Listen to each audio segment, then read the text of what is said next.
the hardest part of dating and the things that I teach isn't people, or isn't that you don't really know what to do. A lot of it is just like you don't know you don't know how to handle pain, and you're afraid to feel pain because your pain tolerance is low. And in this video, we're going to talk about the most important skill to prevent getting played, because a lot of times when we get played is because we're postponing, we're kicking the can down the road of the inevitable. We are in denial, and because of our denial, we allow people to play us, to lie to us, to give us false hope, all because we don't want to confront reality.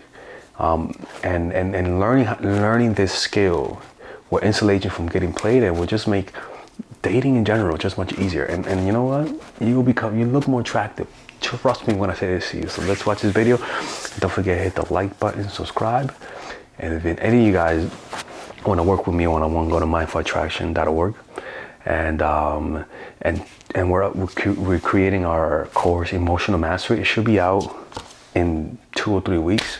I've been doing a lot of meditation for this course. So it's going to be my best course to date, people. But it's one of those courses that you have to do what the course says. Stop watching my videos just for entertainment. Do what it says when I'm closing the channel, all right? So this video is going to be partly about what I talk about in that course, but not entirely. So let's begin with the video. You see, in the field of mastery, right, in the field of learning skill, there's something called auxiliary skills. Auxiliary skills are additions to what you already know that will enhance everything else that you do.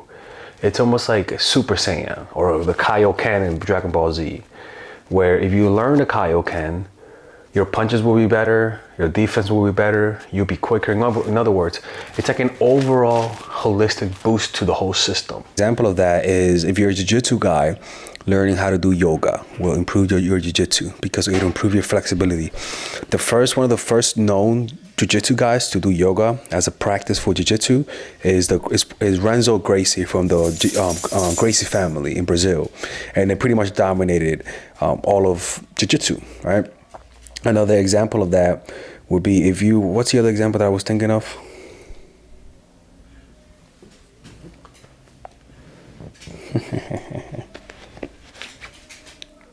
One is, let's just say you play basketball or any sport. Studies show that if you want to prevent injuries, being able to play multiple sports prevents injuries. Guys who play more than 2 sports have less injuries than guys who only play 1 sport. And the reason why they say is because when you do multiple sports, you build up different muscles and the little tiny things. But if you keep doing the same movement and you do the same sport, some other parts of your muscles naturally are going to get weakened. So playing multiple sports consistently will strengthen your whole body. That's an example of an auxiliary skill. Or if you're a basketball player, a lot of the best basketball players play soccer. Why? Because playing soccer is all about footwork. And a lot of those guys, a lot of the times, have amazing footwork, and it's almost like they don't run, they glide, right? Like unknown skills that if you apply to whatever you're trying to do will help you. This is what it's all about. And if you like this video, don't forget to hit the like button and subscribe, and check out and pre-order my courses, Emotional Mastery, and attend my seminar in London at the end of July. I'll see you there. Right? For example, with art, an auxiliary skill with art is anatomy, right? Knowing anatomy full on is an auxiliary skill. When it comes to basketball, an auxiliary skill would be learning how to shoot with one hand, right? Like form shooting, right? Foundational skills that enhances everything else, right? And when it comes to dating and meeting people, that auxiliary skill is pretty much meditation. Is learning how to control your emotions. People, if you control your emotions, you control your perspective, you control your point of view, you control your attitude. And when it comes to meeting people, your attitude dictates everything. Your attitude dictates how you receive negative feedback, how you receive positive feedback, and most importantly, how you deal with failure, right? Because a negative attitude naturally is very constrictive. is closed-minded, doesn't take feedback well, doesn't take failure well, and never learns from their failure. It's very fragile, right? But a positive attitude, a constructive attitude, not only gets hurt when they get, not only do they get hurt when they get rejected, which is natural, but also they grow from it. They don't allow that pain to create calluses, to create mental generalizations of people. You get played is because this type of person's horrible. You don't create those generalizations. You don't create unconscious biases towards those who hurt you. Because a lot of times we'll keep repeating those things that hurt us the most because we are unconscious. We don't want to feel those emotions. And so unconsciously, without even knowing it, rather than feeling it consciously, the universe almost like keeps recreating the events because you don't want to feel it. Then you're gonna feel it in a more direct and harsh way, right? But also, it's important to help you prevent yourself from becoming bitter, right? You gotta understand there is a secret war going on. It is a secret war. It doesn't look like a war, but you have the battle scars. You have the pain, the rejections, you getting played, lied to. There's a lot of fucked up shit going on in the dating world. It just doesn't look like it because everyone has the face of impartiality, of goodness, and everyone virtue signals how nice they are by supporting the right causes. But a lot of times people just use that as a shield, as a way to shield themselves from actual criticism and play the victim instead. So what you want to do is is learning to cope with the inevitable failures and learning to cope with not allowing success to create an ego and not allowing success to create a separation between you and other people where you see yourself as the super attractive, I shall not be touched type of person. You know, like where you look down on people who don't measure up with your standard of beauty or youth, right? Because all of those things that you're holding on to make you happy, eventually you're gonna lose it. And what the fuck do you think is gonna happen when you lose it? You're gonna become unhappy. But now this unhappiness will be an unhappiness that you've been trying to avoid all of these years, and it'll accelerate. And what happens when you get older? The mind also, just like the body becomes stiff and constricted, the mind also becomes constricted. And nothing is better than when you meet someone and they have a chilled attitude, right? When you meet someone and they're laid back and relaxed, right? I tell people and my clients, the impression you want to give on the opposite sex isn't that you're funny, is not that you're interesting. That's completely outside of your control. You cannot control those types of qualities that you project onto people. But the one quality you could definitely project onto people consistently is that you're laid back, is that you're chilled out, is that you're not a defensive person, is that you're relaxed. If you're able to project that with everyone. And from that projection, which is pretty much your projection of your inner state, because think about it. If you could tell when someone's anxious by their face. You could tell, right? You could tell when someone is insecure, right? It's very easy. They have cues. It leaks out. Calm confidence also leaks out.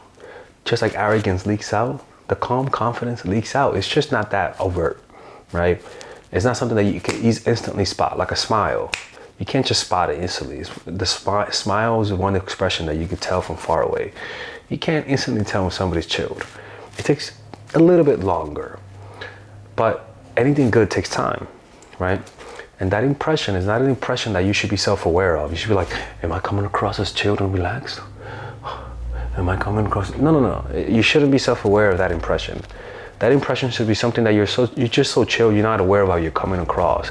And other people tell you that. Because when you become aware of that, you all of a sudden stop listening. You become self-absorbed.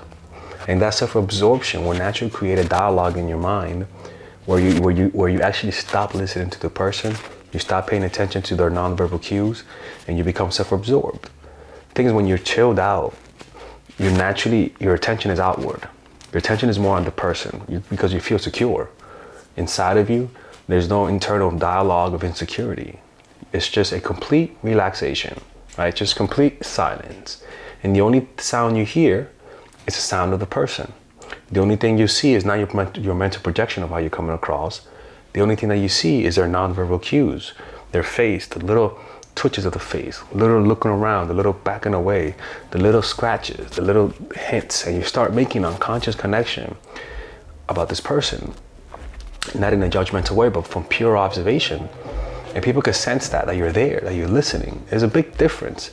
You know, we may not be consciously aware when someone's listening, but we are pretty much, your body knows because it reacts, where you just relaxed around this person. And there's a lot more things about the nonverbal aspect of communication, which you can actually purchase my course on the description, that purchase my London seminar. I'm going to London at the end of July. You can click on the description down below to purchase those tickets. It's about non-verbal communication. But let's go to a quick commercial break. All right, ladies and gentlemen, if you guys haven't purchased any of my courses, we have a special bundle deal for everyone. So that you could purchase all of my courses, meaning you could purchase the Psychological Game of Attraction, Natural Chemistry, and Nice Girl, along with all of the bonuses. Originally, if you purchase everything without the bundle, it'll be around $500, to be honest with you. But right now, if you guys purchase it with the bundle, you guys will be able to get all of these courses: Psychological Game of Attraction, which is for women who are single; Natural Chemistry, which is for women who are in a relationship; Nice Girl, which is a course on assertiveness, along with all of the bonuses: Social Mastery, Practical Mastery in terms of how to master anything, Social Mastery in terms of how to master your social skills, and The Laws of Human Nature, wherein it's part of the Robert Greene book club I used to have. All of these, naturally, like I said, it's $500. Now you get it at $394, which is essentially 20% off everything. But if you guys want to purchase a more affordable bundle, you guys can purchase the bundle without the bonuses, and that will be at $224 rather than the $300. Well, rather than the $293 that you guys would naturally purchase it. So you could purchase it with the bundle or without the bundle. You could purchase it with the bonuses or without the bonuses. It's all of the work that I put in the last 4 years, in the last 5 years, actually, all of the research that I've done. And this course, rather than watching all of my videos, and because they could be random and you could sort of like lose the big picture because there's just so many videos, you guys get all of the content condensed in a course. Trust me, people, if you guys purchase this, you won't regret it. If you haven't purchased it, hopefully this will push you towards it, because it's something that I believe in, and everyone who's purchased my course have been satisfied with it. And if they didn't like it, I always give their money back. I have never rejected a refund. All right. So purchase it right now. Click on the description down below where it says purchase the bundle, and I'll see you guys inside. So in order to achieve this relaxed attitude and this important skill, because it's pretty much the most important skill to learn in dating, to be honest with you, the way that you do that is to develop a meditation practice, right? Pretty much you develop a meditation practice. In that meditation practice, you have to be determined. It comes with a certain level of determination. You can't just say, look, I'm gonna meditate. No, it has to come with a certain level of determination, a certain level of I was gonna say passive aggressiveness, but with a certain level of relaxed aggressiveness, where you're just tackling this. I remember when I started getting into spirituality, especially Christianity. I was 13 years old. And my goal, I used to hear stories of people that I knew that would pray for 7 hours a day. And I wanted to do that. And I didn't know how to do that. So I remember going up in my room. The first day I started, I did like 30 minutes prayer. And I read the Bible for like 20 minutes. And I didn't like that. I was like, I want more. I want to do more. I want to increase it. And over the years, I would pray, and it was hard, but I just had that. I was like, I could get it. I want to get this. I remember feeling an intense determination to the point where I would sleep in the bed as a ritual, as a spiritual thing. I would put myself in uncomfortable positions and pray and not sleep in my bed. I would sleep on the floor as a way of sacrificing myself. I would fast for hours, days sometimes, as a meditation and as a way of sacrificing myself. But that didn't come easy. Like, it wasn't like I just could do it. It was because I couldn't do it and I wanted to do it. And that desire, that intense desire to actually want to do this made me actually push myself to the limits. And so one of the things that I've learned is that you could do more than you think you could. Like, it's just, you don't want it bad enough. It's just that simple. And you have to find a reason why you want to do this in order to gain this skill.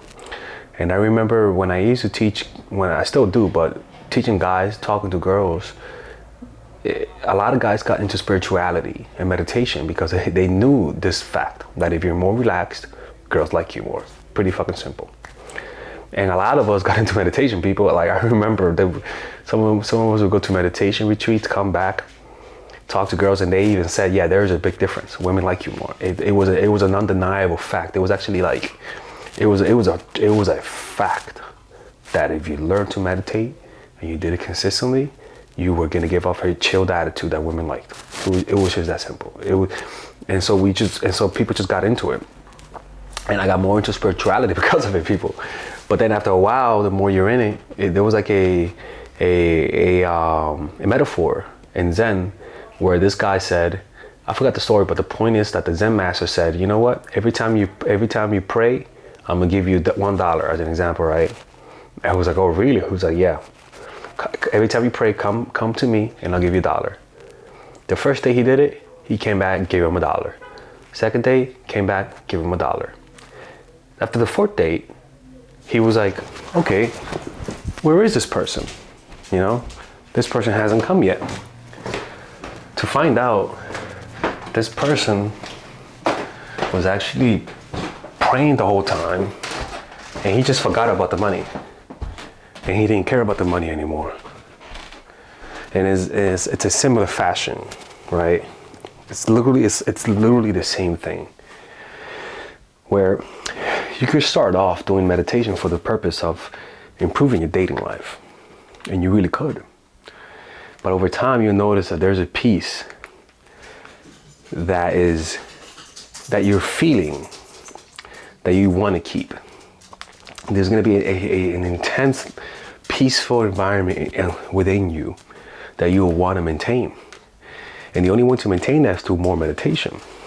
And there are so many levels to it, to be honest with you. But start off with the habit of 5 minutes a day. Give it a try for like a month, right? Just stick to 5 minutes in the morning.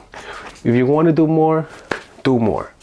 But just make sure you get the 5 minutes, and let's just say you want to do 10 minutes, get up, do something, and then do 10 minutes. But just stick with the 5 minutes. Let's always make that consistent. And if you just keep it at 5 minutes every morning for like a month, and you notice in yourself that you could keep doing it, then do 10 minutes. But don't do 10 minutes until you do 30 days of 5 minutes. Now, what I do is you could increase your tolerance to meditate, because the truth is, the more you meditate, the easier it gets to meditate longer. And also, you might say, I'm wasting my time meditating. No, meditation actually, and this is something that I talk about in my course. Meditation is actually something that the more you meditate, the less sleep you need. Studies have shown that. Monks, they sleep 3 or 4 or 5 hours a day. If you meditate for like an hour or 2 a day, you're gonna get it back because you're gonna need less sleep. It's as simple as that. You're not losing time, and then you're actually gaining the peace of mind. Get the fuck out of here. Right?